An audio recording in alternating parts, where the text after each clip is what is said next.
RG Kar medical কলেজে মহিলা চিকিৎসকের মৃত্যুর প্রতিবাদে আজ পুরুলিয়া শহরের হাটের মোড়ে এবং রঘুনাথপুর শহরের কাছারি মোড়ে এসইউসিআই কমিউনিস্ট দলের উদ্যোগে প্রতিবাদ সভা পালিত হলো। পুরুলিয়া শহরের প্রতিবাদ সভায় বক্তব্য রাখেন এসইউসিআই দলের জেলা কমিটির অন্যতম সদস্য রংলাল কুমার ও বিকাশ রঞ্জন কুমার। দুই জায়গাতে এই নৃশংস ঘটনার সাথে যুক্ত ব্যক্তিদের অবিলম্বে গ্রেপ্তার করে কঠোরতম শাস্তির দাবি ও কলেজের প্রিন্সিপালের পদত্যাগ এবং রাজ্যের সমস্ত মহিলাদের নিরাপত্তার উপযুক্ত ব্যবস্থা গ্রহণের দাবি জানানো হয়। এদিন রঘুনাথপুরের প্রতিবাদ সভায় বক্তব্য রাখেন এসইউসিআই এর রঘুনাথপুর লোকাল কমিটির সদস্য স্বদেশপ্রিয় মাহাতো।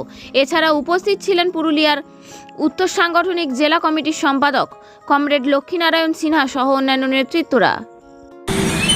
আজকে আপনাদের এই কর্মসূচি কি কারণে একটু যদি বলেন। আজকের কর্মসূচি আপনারা সকলে জানেন যে আরজিকর হাসপাতালে কর্মরত অবস্থায় একজন দ্বিতীয় বর্ষের চিকিৎসকের উপর যে শারীরিক অত্যাচার ঘটেছে এবং তাকে খুন করা হয়েছে, এর এই প্রতিবাদে আজকে সারা পশ্চিমবাংলা জুড়ে প্রতিবাদ দিবস পালিত হচ্ছে। এই প্রতিবাদ দিবসের এই অংশ হিসাবে আমরা পুরুলিয়া জেলা শহরেও আমরা এই পালন করছি। আমরা মনে করি পশ্চিমবাংলায় এক সময় গর্বের পশ্চিমবাংলা ছিল, সেই পশ্চিমবাংলা আজকে অত্যন্ত বেদনাদায়ক ঘটনা। সেই পশ্চিমবাংলা আজকে জঙ্গলের রাজত্বে পরিণত হচ্ছে, যেখানে সকল অংশের মানুষ চিকিৎসকদের কাছে যায়, পরিষেবার জন্য যায়। সেই চিকিৎসককে আজকে ধর্ষণ করার পরে খুন করা, এ ভাষায় প্রকাশ করার মতো আজকে ভাষা নেই। আজকে অত্যন্ত জঘন্য, আজকে অত্যন্ত দুঃখজনক। আজকে সমস্ত ডাক্তাররা নেমে গেছে, ছাত্ররা নেমে গেছে, পশ্চিমবাংলার সমস্ত বুদ্ধিজীবী অংশের মানুষরা এই ঘটনার তীব্র প্রতিবাদ জানাচ্ছে। এসইউসিআই কমিউনিস্টও আজকে সারা পশ্চিমবাংলা জুড়ে প্রতিবাদ দিবসে সামিল হয়েছেন। আপনার নাম এবং পরিচয়? আমার নাম এসইউসিআই রঙ্গলাল কুমার, এসইউসিআই কমিউনিস্ট। মানুষকে সেবা দেওয়ার জন্য তারা চিকিৎসা করে যাচ্ছেন।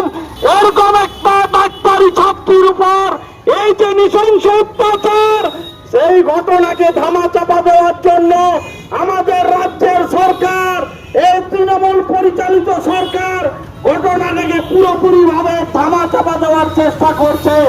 আমরা অত্যন্ত লজ্জিত বাংলার মানুষ হিসাবে, আমরা দূরের মানুষ হিসাবে।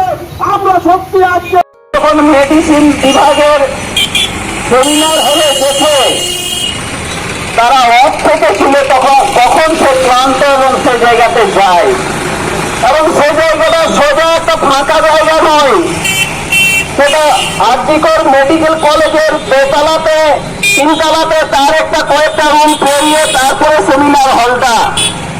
সেখানে যখন গেছে তার উপর এই আক্রমণটা শুরু হয়।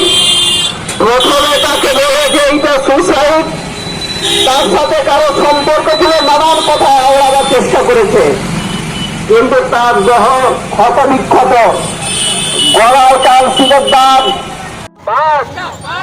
এই দেশ জুড়ে কোনো বর্তমান নারী নির্যাতন রুখতে প্রশাসন ব্যর্থ, কোনো জবাব দাও। এই জবাব তোমায় দিতে হবে। রবীন্দ্রনাথ বিদ্যাসাগরের বাংলায় নারী নির্যাতন বাড়ছে কেন? অপদার্থ রাজ্য প্রশাসন, রাজ্য সরকার জবাব দাও। এই জবাব তোমায় দিতে হবে। এই জবাব চাইতে আন্দোলন চলছে, এই বিক্ষোভ চলছে। ইনকলাব জিন্দাবাদ। এই বেটি বাঁচাও বেটি পড়াও ভারতবর্ষের নারী নির্যাতন বাড়ছে কেন? অপদার্থ কেন্দ্র সরকার জবাব দাও। এই কন্যাশ্রী